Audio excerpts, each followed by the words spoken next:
afternoon guys, nandito na naman tayo sa ating farm at paggabi na, actually magpa 5:30 na. At ang itatanim natin today ay yung ating kamatis at yung okra natin na hindi ko nadala. Ay, nadala ko pala. So ito yung last na ginawa natin kahapon na bloke. Hindi tayo nakapaghukay ngayon ng panibago kasi sobrang low blood talaga ng lola nyo. Ipinahinga ko na muna yung katawan lupa ko dahil pagod na pagod talaga yung katawan ko araw-araw. At nasasabayan pa yung low blood natin kaya maghapon nagtulog lang ako. So nagising yata tayo alas 2 na ng hapon. Kaya kumain lang kami ni Papa and then nagpaputol ako ng mga bamboo, sinamahan ko siya. At eto na yung ating tataniman ng kamatis. At dala-dala na natin lahat ng ating kamatis at nagdala rin tayo guys ng mga iba pang marigold na nabili lang natin na mas murang price. This year, lahat ng itatanim natin guys ay ipunin na natin yung buto at magtatanim na tayo na sa sarili natin, lalo na yung pakwan at melon dahil napakamahal guys ng pakwan at melon. Pero the rest ay yung mga nakuha na natin from supervisor. Ayan, katulad yung mga kamatis natin. Ayan guys, kung bibili natin 300 ang isa niyan.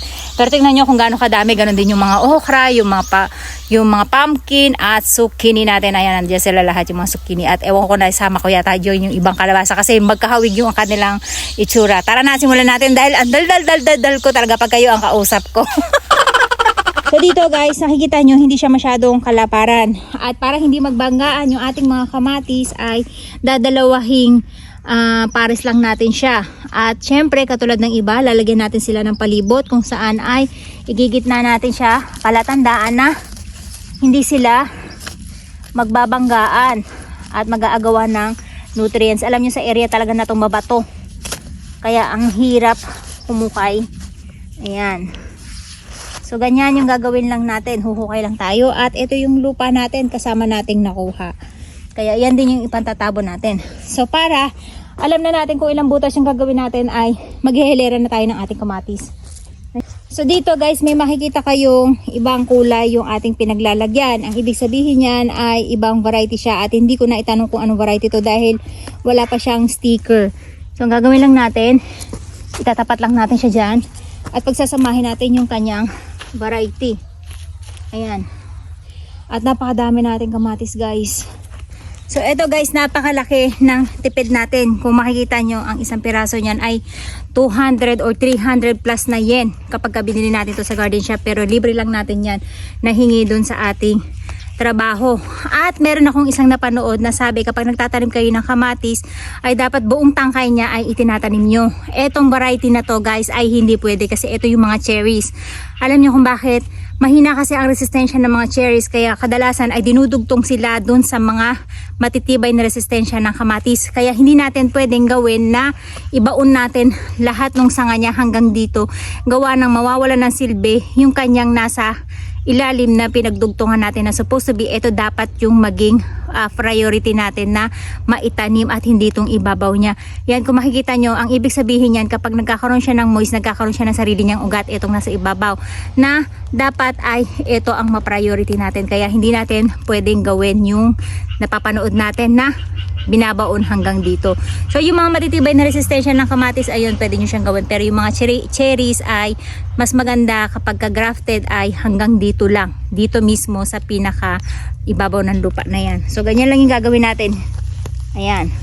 Tapos, yung pinagtanggalan natin lupa kanina kasi since lulubog yan, pag tiniligan natin ay dadagdagan lang natin ng lupa dahil sa mga kanyang singit-singit. Ayan. Ang ibig sabihin na itong grafted na to, ito ay cherries. Kasi nakadugtong siya. Ayan. At hindi ko alam kung Aiko ba to kasi wala pa siyang stickers. Kumbaga, hindi pa siya for delivery. Ano pa lang to, yung pinagpilian pa lang kumbaga na sumobra dun sa i-deliver. Kasi kapag nagpupula kami sa trabaho, halimbawa ang order ay 1,000, ang ginagawa ng aming supervisor ay nagpapasobra sila ng 1,200 para yung 200 na if ever na merong masira, madamage, hindi mabuhay ay merong reserba. Kaya minsan madalas ay madami talagang natitira. Kaya ito yun yung mga nagiging sobra nila na ayan na nga natanggap natin. At thankful tayo. So ayan guys, i-imagine din natin yan kapag yan ay lumago hanggang dyan. So kapag lumago to, dapat ay meron siyang space para hindi sila magsasapawan ng space. Yan. Ang maganda sa kamatis guys, hindi sila nangangailangan ng dilig. Ayaw nila ng dilig. At ang paglalagay ng amino ay once a week lang. Yun lang sapat na para sila ay tumamis. Tapos ilalagay lang natin yung nakuha nating lupa kanina. So hindi natin pwedeng taasan dahil matatabunan yung kanyang ugat na pinagtugtungan sa ilalim. Ito yung kanyang kasunod. So ito yung kanyang area. Ayan, kaya ito tayo. And then sa paggamit nito guys, napakadali lang. Alam nyo, ibubukan nyo lang yan para malaki yung area na mabubutasan nyo. And then ipupush nyo lang siya, saka nyo siya ititwist. Ayan. Tapos i-open nyo lang ito ng konti. Yan, diba sumikip na siya sa ilalim. Tapos noon ay makukuha na natin yung lupa na pinagbutasan natin. And then madali na natin mailalagay yung ating punla. Ayan. At tuyot na sila. Alam nyo kung bakit hindi ako nagdidilig. So natutuyuan na sila. Pero anyway, ang kamatis hindi naman maselan. Ayaw na lang nila ng matubig. So ayan. Tapos ipupush lang natin siya. And then mag-a-add lang tayo ng lupa na pinagtanggalan natin. Ayan. Kasi lulubog pa yan once na tayo ay nagdilig mamaya. Sisingit pa yan dun sa part na natanggalan ng lupa. So ayan guys, natapos na natin yung ating mga kamatis. Ang gagawin naman natin ay tutungkaran natin sila dahil kapag lumakas ang hangin at humaba sila ay possible na mabuwag sila o mabali. Lalo na kung ganyan katatanim pa natin ay hindi pa kapit yung kanilang mga ugat sa lupa. Ang gagawin natin ay pagkalagay natin ng tungkod, saka natin sila didiligan. Dahil wala pa tayong net na nakapaligid dito sa ating farm, ang gagawin natin ay maglalagay muna tayo ng fake net kung saan ay eto, para hindi siya kainin ng uwak kung sakaling makakita na siya ng mga parang maliliit-liit kasi yung uwak na yan, matatalino yan. Ang gagawin niya, maglalakad-lakad yan dito at titingin-tingin kung may bunga na siya makakain. At kapag ka nakakain siya, matatandaan niya yun every time ay lagi na lang siya pupunta dito. Kasi hindi pa natin siya malagyan guys ng net. Gawa ng hindi ko pa matapos lahat, ayan nga, at hindi na talaga kaya no.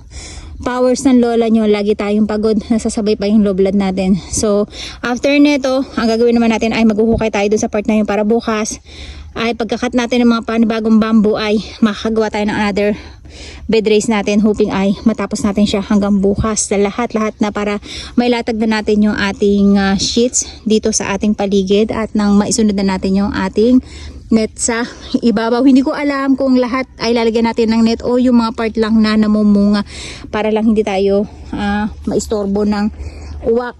At magdidilig muna yung lola nyo. At dahil wala pa si Papa, dahil di kuryente sana yung gagamitin natin, kaya lang hindi ko kaya ibukas, ay yung munang mano-mano ang gagamitin natin na pandilig. Bakit kinakailangan pati kamatis ay gawing grafted? Kasi nga guys, ang mga cherries at yung ibang variety ng kamatis ay mahina sa mainit na panahon. Ngayon, kaya kung magtataka kayo, walang masyadong cherries sa Pilipinas kasi sobrang init, hindi ba? Kaya yan ang kahalagahan na yung mga cherries kailangan ay idugtong din sila sa mga kamatis na kung saan yung malalaki na matitindi sa mainit na panahon, malakas na hangin, yung mga malalakas ang resistensya ng kamatis, kaya kinakailangan sila idugtong doon. Ganun din yung ibang kamatis, kaya hindi lang cherries yung dinudugtong nila, yan yung para lumakas ang kanilang resistensya at hindi sila basta-basta magkasakit at mategi. Ganun din yung pag-hybrid ang tawag sa kanila kasi nga mas sumasarap at mas tumadami yung kanilang bunga kapag ka-grafted yung mga kamatis. Kaya mapansin nyo yung mga kamatis natin, di ba, bonggang-bongga sa mga bunga kasi lahat yun ay halos grafted. Kaya mga Japanese kapag bumibili ng kamatis ay mostly grafted, hindi siya yung pag tinanim sa buto, yun na. Kasi mas masarap talaga yung mga kamatis na grafted o yung tinatawag na dugtungan dito sa Japan. Kaya nga sabi ko nga sa inyo, pag pumunta kayo dito sa Japan, dito lang kayo makakakain talaga ng mga super sweet na kamatis na kala nyo kumakain kayo ng strawberry. So, sa unang araw na pagtatanim natin guys ay dadamihan natin yung dilig sa kanya. Kasi dry na dry talaga sila at para hindi na tayo magdidilig kinabukasan. Ang kamatis, guys, hindi siya araw-araw dinidiligan. Hanggat maaari ay ang dilig sa kanya sa isang linggo ay 3 beses, 2 beses lang. At kapag umulan, wag nyo muna siyang didiligan ng at least 1 week. Dahil may stock pang tubig yan at ang kamatis, ang technique para sumarap, wag nyong didiligan araw-araw. Isang gagawin naman natin ay maglalagay tayo ng tungkod ng bawat ang ating kamatis. Ito yung para maiwasan natin na maitaob sila ng hangin. So pagbubukod-bukod din na lang natin para hindi na tayo magtatali-tali pa. Ito yung para mas madali nating makita yung ating kamatis. After nating matanim, ang ginawa natin ay naglagay lang tayo ng mga ganitong tungkod. Yan yun para kapag umuulan, humahangin ng malakas, ayan, meron silang mapapagsabitan na hindi sila lulundo-lundo at gagalaw-galaw. Actually, hindi pa dyan nagtatapos yan. Ang gagawin pa natin next time kapag nakakuha tayo ulit ng mahaba-habang bamboo, ay pagdudugtungin natin sila kasi mas matibay yung kanilang ganito kung sila ay magkakakapit sa ibabaw, no? Tapos pwede natin silang pagapangin ng pahalang para hindi sila masayang yung space nila kapag tapos na nilang mamunga ng pataas. So ganyan lang yung ginagawa natin. Actually sa trabaho ko, ang gamit namin ay sinulid na nakasabit siya mismo sa ibabaw ng pipe na nakapaganon. Pero dahil malakas ang hangin masyado dito, kasi yung method na yun ay ginagamit kapag sa loob ng greenhouse. Dito kasi guys, sobrang lakas ng hangin kaya hindi ubra na sinulid lang yung gagamitin natin. Kailangan ay mismong pipe, and then pagdudugtong-dugtongin natin yan. Ang laki ng buboyo, oh my goodness. Yung pinakadelikadong bubuyog yun, dumaan sa harapan natin. So yan guys, ganyan lang yung update ng ating kamatis. As you can see, hindi pa sila ganun ka-healthy dahil lumalaki pa lang sila at papalaki pa lang. After siguro ng mga 2 weeks niyan guys, ay magiging mas mataba sila kumpara sa bagong tanim natin. Ayan, ganyan. At grafted lahat yan guys, kung makikita nyo. Ayan, may dugtungan siya.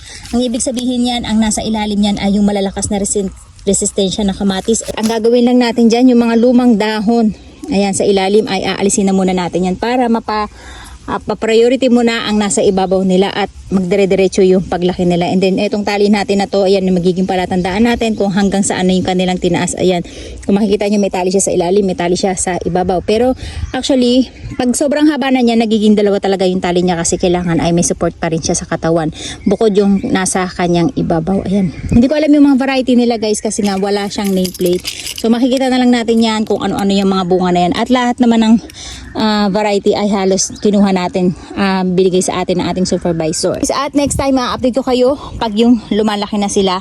Syempre mag-a-add din tayo ng panibago nating pataba dyan. Bukod yung sa hinalo natin sa ating lupa na na-absorb na ng lupa. At para mas lumaki sila at mas maging healthy ang kanilang mga bunga. So hindi tayo magdidilig nung isang araw umulan at hindi natin yan didiligan siguro ng mga at least 4 days, 3 days, ganun. Hayaan muna nating matuyuan ang kanilang lupa.